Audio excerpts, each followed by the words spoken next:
A few operatic pieces led into the annual Magnitsky Human Rights Awards in London. Puccini's Tosca's fight to save her lover from torture and tyranny set the scene for an emotional evening to honor love, loss, and perseverance.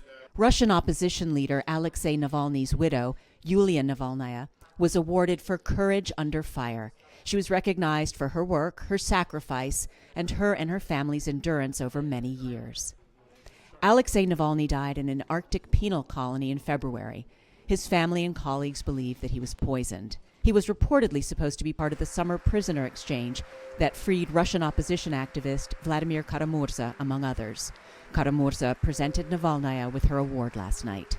Sergei Magnitsky was a Russian lawyer and tax advisor who exposed corruption by Russian government officials while representing Hermitage Capital Management, an investment fund founded by William Browder. Magnitsky was arrested in 2008. He was abused and given inadequate medical treatment in prison, where he died nearly a year later. The emotions are always very raw when you're dealing with murder, torture, abuse, and no matter what happens, we're dealing with some really very serious and very sad issues. But Vladimir Kara-Murza's release is one of the few little bright spots in a world of pain. Knowing that authorities in Russia would never reveal the truth about what happened to Magnitsky in prison or punish the perpetrators, Browder lobbied in Washington for a response. The result was the Magnitsky Act, passed by the U.S. Congress in 2012, which provided the basis for freezing the assets and banning travel of those deemed responsible for Magnitsky's death. The law has since gone global and is the basis for sanctioning human rights violators around the world.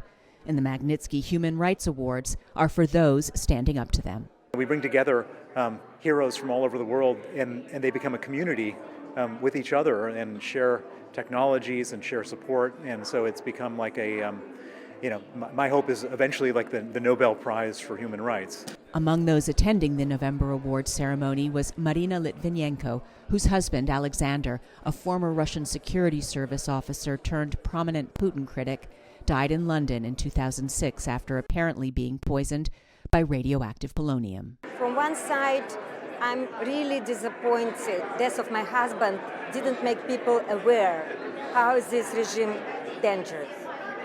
From another side, more and more people understanding who is Mr. Putin and what this regime might do to other countries, to other individuals. The fate of Russian dissidents was on the mind of many attendees. This work is nowhere near done.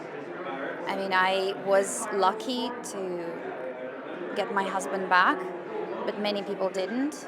One of the awardees tonight, Yulia Navalnaya, lost her husband, who was murdered in Russian prison.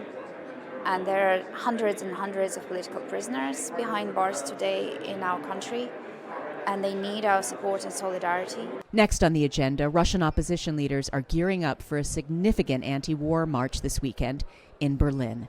Amy Kellogg, VOA News, London.